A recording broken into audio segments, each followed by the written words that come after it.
In this video I will show you that the F12 market is close to bottoming out, which factors are driving the prices, and how the values will develop in the future. What's up YouTube and welcome to a new video. Now there is no doubt that there's something special about those V12 Ferraris. I did then also receive a ton of requests to analyze the F12 market. And among those were Alex, Nero, MS and Mustafa. And that of course also means that you can request an analysis. Simply comment the car for which you would like to see a video down below in the comment section.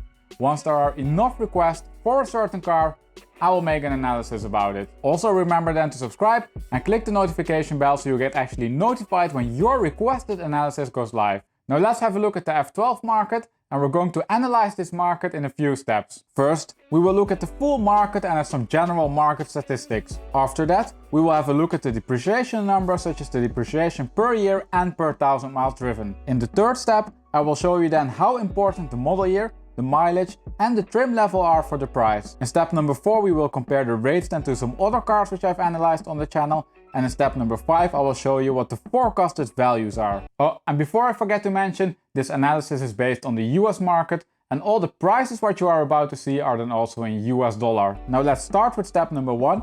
And that means that the current F12 market should be appearing on your screen now. You can see that we have the model year on the horizontal axis and the price on the vertical axis. Also, you can see that I identified the normal F12s and the special ones. There are namely two 70th anniversary editions for sale, one F12 which is modified by Novitec and one other tuned example. And as you can see, the premium for the 70th anniversary edition is absolutely crazy. They will namely cost you $260,000 more than the equivalent normal F12. Or in other words, you will pay 2.15 times as much for an anniversary edition. But then again, they are based on a limited production run, and the cars which are for sale over here are almost brand new. Now a while ago, I posted a video of the California market, and also there we have some 70th anniversary editions. In that market though, the premium which you pay for such an edition is even larger at 2.5 times the price of a normal equivalent California.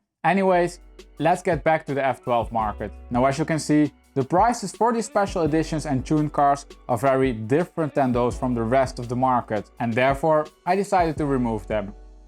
Now we can see that the market looks slightly different. Let's go over some general numbers. There are 60 F12s for sale, and an F12 tends to cost you around $230,000. And for this, you get a car with 6,500 miles. So as you can see, the average miles driven per year is extremely low for an F12. Now funny enough, this is also the first Ferrari market which I analyzed where red is not the most popular color. That is namely black. Blue is the least popular color. Finally then, you can also see that the price range in this market is quite large. You could already get in an F12 for around $190,000, but prices stretch up all the way to $270,000. Now based on these prices, we can draw a nice depreciation curve in the graph and figure out how much you can expect to lose per year on an F12.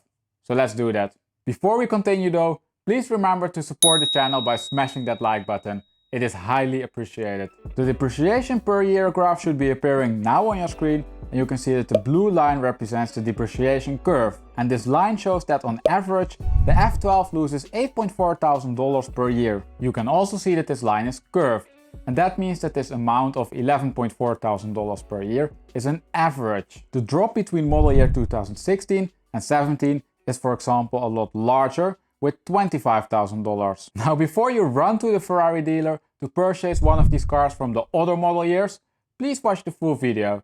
This picture namely has some limitations. The graph namely only shows one relationship, the one of model year versus price. And as I will show you, you can't analyze the F12 market based only on its model year. First off, the cars for model year 2017 are a bit special. They namely have on average a mileage of 3.6 thousand miles, while the cars in the other model years have an average mileage of around 9,000 miles. So the depreciation number of $11.4 thousand is more likely to be an overestimation than an underestimation. After all, if these cars would have a mileage of 9,000 miles, their price would be lower. Second, we can see that for the cars which are not for model year 2016, model year indeed plays some role for the price, as it clearly decreases. However, we can also see that this decrease doesn't go for all the cars. the price variation can be extremely large. So what do these 2 points tell us? Well, they show us that you can't analyze the market based on model year alone. We therefore need to consider other factors such as the mileage and the spec level. And this does also mean that the market for the F12 is very mature and also in a bottoming phase. When you namely look at the factors which affect the value of a car over time, then you usually see that in the beginning, model year is key. After this, when the car ages and the market starts to bottom, this shifts to other things. And since we know that now, let's have a look at the mileage versus price relationship. And that is appearing now on your screen. And you can see that you're looking at the same graph as the one before, but that instead of model year, we have now mileage on the horizontal axis. And if we look at the mileage, then we can see that this is relatively low for the age of the market. Most cars namely have a mileage of around 6.5 thousand miles. There is one F12 over here which has been used properly, and that has a mileage of 30,000 miles. If we look then at the depreciation, then we can see that this is $2.2 thousand per 1,000 miles driven. But also with this graph, I need to make a few remarks. First, the large shaded area shows the uncertainty in the depreciation, and you can see that this increases rapidly for the cars with more than 10,000 miles. And the reason for this is that there are only a few cars with such a high mileage. Second, you can see that there is clearly a relationship between the mileage and the price, but you can also see that, just as with the year versus price relationship, the mileage alone is not sufficient to explain all the price variation. A car with 5,000 miles can cost, for example, $210,000, but you can also find them for $270,000. So what do we need to understand this F12 market? Well, we need to consider the model year, as we saw that this is of some importance for the price. Then we also need to consider the mileage, and finally we need to consider the trim level. And one way to consider all of these factors is by using a 3D plot, and that should be appearing now on your screen.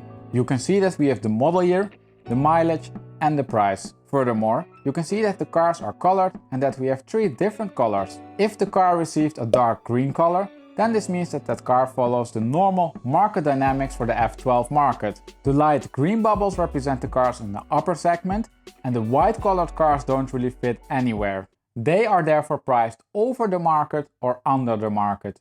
Now, as you can see, we have the model year and mileage available to explain the price of an F12. And when you run some analysis on this, then you will find that the mileage is around 4 times more important for the price of an F12 than the model year. And it goes too much in depth to explain exactly how I got this number, but please trust me on this. Now, do you remember that when we looked at the miles versus price relationship, we saw that for around 5,000 miles, you could find a car for $210,000, but also $270,000. Now if we look here to the mileage axis, then we can of course see the same. But if I turn this graph now slightly, then we can see that some of the price difference can indeed be explained by the model year. The cars around $260,000 are predominantly cars from model year 2017, and the cars at the very bottom tend to be from 2014. But if we look only at model year 2014 and the mileage axis, then we can see that there are still cars with a mileage of around 5,000 miles